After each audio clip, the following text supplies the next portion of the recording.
فہم من فہم، فہم من فہم۔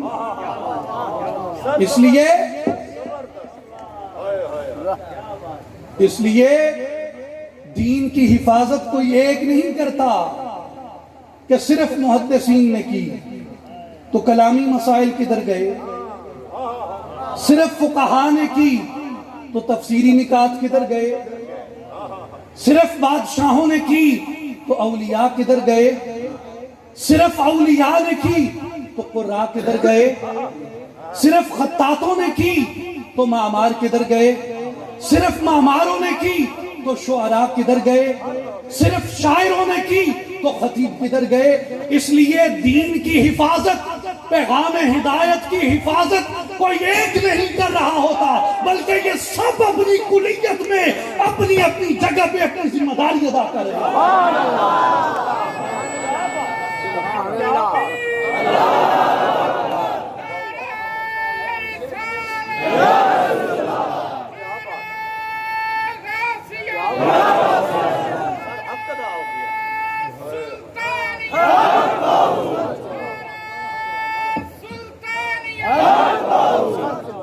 اس لیے جو دین کی پیغام ہدایت کی حفاظت ہے، یہ سب اوصاف چاروں خلفائے راشدین کے بیان ہوئے۔ والذین معہ اشداء علی الکفار رحماء بینہم تراہم رکعا سجدا یبتغون فضلا من اللہ ورضوانا۔ یہ چاروں اوصاف ان تمام طبقات میں بیان کر دیے گئے، گویا معلوم ہو گیا والذین معہ پہ میں ایک نقطہ عرض کر دوں۔ والذین معہ پہ نقطہ یہ ہے کہ جب سیدنا صدیق اکبر رضی اللہ تعالی عنہ آپ اداس ہوئے، رسول اللہ صلی اللہ علیہ وسلم کی حفاظت کی خاطر جب پریشانی آئی تو حضور علیہ السلام نے فرمایا یہ قرآن بیان کرتا ہے کہ صدیق لا تحزن ان اللہ معنا، پریشان نہ ہو، اللہ ہمارے ساتھ ہے۔ ائمہ کرام نے اس پہ فرمایا ہے کہ دنیا میں، عالم اسلام میں واحد شخصیت سیدنا ابو بکر صدیق رضی اللہ تعالی عنہ ہیں جن کے واصل مع اللہ ہونے کی گواہی قرآن نے دی، جن کے واصل مع اللہ ہونے کی گواہی قرآن نے دی۔ وہ واحد شخصیت سیدنا صدیق اکبر ہے۔ گویا یہاں وصل کی طرف اشارہ ہے، وصال کی طرف اشارہ ہے، معرفت کی طرف اشارہ ہے، قرب کی طرف اشارہ ہے، ولایت کی طرف اشارہ ہے۔ والذین معہ، جن کو معیت حق تعالی نصیب ہوتی ہے، اشداء علی الکفار، اور جنہیں اپنی طاقت سے، اپنی عدالت کی طاقت سے، اپنی فاتحانہ دماغ کی اعلیٰ صلاحیت کی قوت سے رحماء بینہم، محبتیں پھیلانے والے، محبتیں پھیلانے والے، نرم گوئی سے بات کرنے والے، رحم سے بات کرنے والے، بات بات پہ موتی بکھیرنے والے، سخن سخن پہ پھول بکھیرنے والے، لفظ لفظ گلاب کی پتیاں بکھیرنے والے، حرف حرف گنچے کھلانے والے، اور نفس نفس باد بہاری چلانے والے، رحماء بینہم۔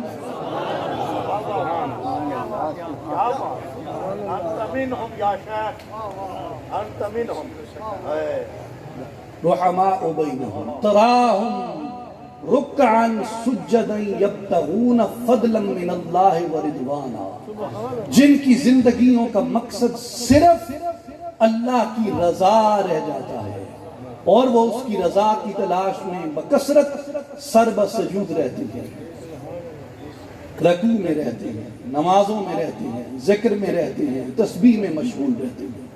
تو یہ سب صفات اللہ نے خلفائے راشدین کو عطا کی، اور آگے جنہوں نے جو پھیلایا ہے وہ انہی لوگوں نے مل کے دین کی اس کلیت کو ایک گلدستے کی مانند اس سے خوشبو پھوٹتی ہے. ایک چمن ہوتا ہے, ایک چمن ہوتا ہے. آپ جب اس چمن میں جاتے ہیں تو ایک طرف گلاب کی کیاری ہوتی ہے, ایک طرف چنبیلی کی کیاری ہوتی ہے, ایک طرف بنفشہ کی کیاری ہوتی ہے, ایک طرف نرگس کی کیاری ہوتی ہے, ایک طرف موتیے کی کیاری ہوتی ہے. تو جب آپ اس کی پگڈنڈیوں سے گزر رہے ہوتے ہیں, کہیں جب باد نسیم چلتی ہے تو گلاب کا جھونکا بھی آتا ہے, موتیے کا جھونکا بھی آتا ہے, بنفشہ کا جھونکا بھی آتا ہے, نرگس کا جھونکا بھی آتا ہے, اور چنبیلی کا جھونکا بھی آتا ہے. اور جب چنبیلی کا جھونکا آتا ہے تو سلطان العارفین رحمت اللہ علیہ فرماتے ہیں, الف اللہ چنبیلی بوٹی میرے من وچ مرشد لائی,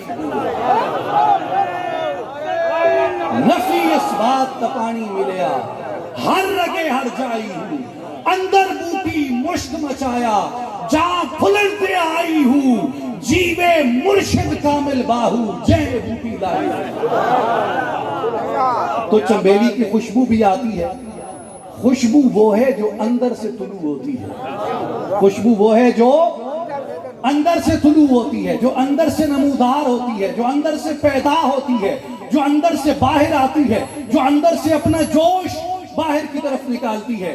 مجھے میرا یہ پیر بھائی ہے ناصر امین, اس لیے کہ ہم دونوں ویسے تو اپنے اپنے سلاسل میں بھی نسبت رکھتے ہیں, ہم ایک نسبت سلسلہ اقبالیہ میں بھی رکھتے ہیں.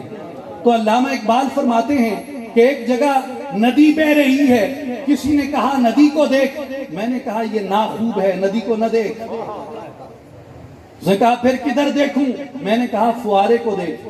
کہتے ہیں اس کی وجہ, تو علامہ اقبال فرماتے ہیں کہ میں نے اسے جواب دیا کہ یہ آب جو کی روانی, یہ ندی کا چلنا, آب جو ندی کو کہتے ہیں, یہ آب جو کی روانی, یہ ہم کناری یہ خاک, تیری نگاہ میں ناخوب ہے یہ نظارہ, ادھر نہ دیکھ ادھر دیکھ ہے جوان عزیز, کہ زور اندروں سے پھوٹتا ہے فوارہ. فوارے کو دیکھ, یہ اپنے اندر کی قوت سے باہر آ ہے.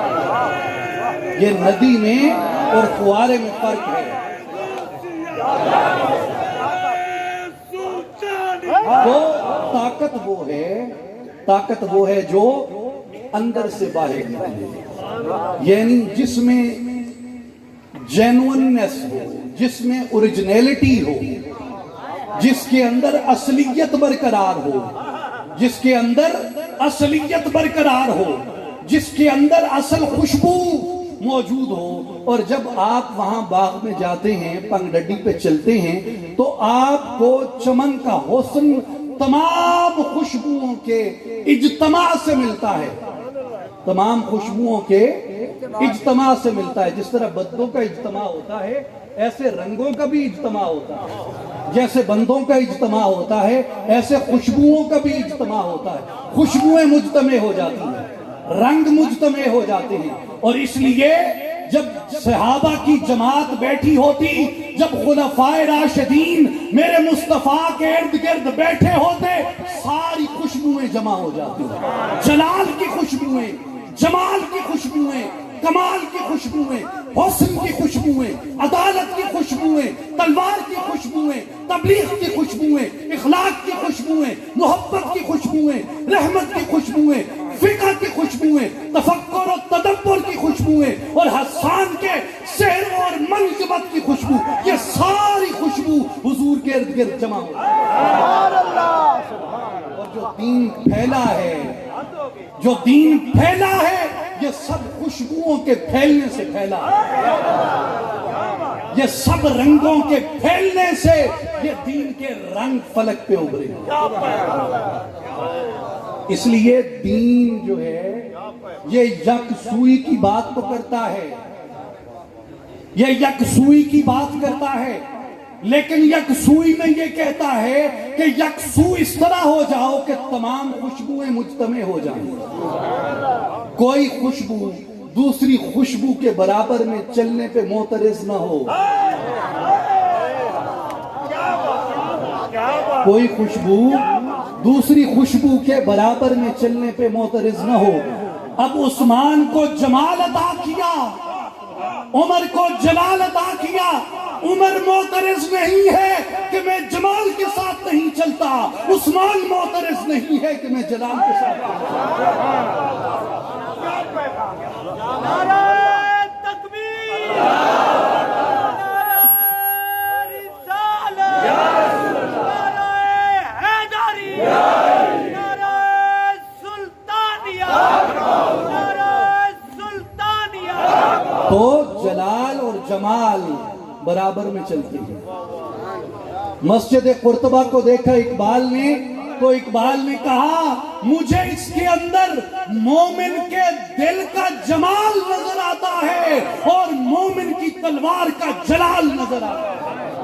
اس لیے اے مسجد قرطبہ تو جلال اور جمال کا حسین مرقع ہے، اس لیے مجھے تیرے اندر عمر کی اور عثمان کی خوشبو آتی ہے، اور مجھے نہ صرف عمر اور عثمان کی خوشبو آتی ہے بلکہ میرا رب جمیل بھی ہے، میرا رب جلیل بھی ہے، میرا رب جلیل بھی ہے، میرا رب جمیل بھی ہے۔ اس لیے کہا تیرا جلال و جمال مرد خدا کی دلیل، تو بھی جلیل و جمیل، وہ بھی جلیل و جمیل۔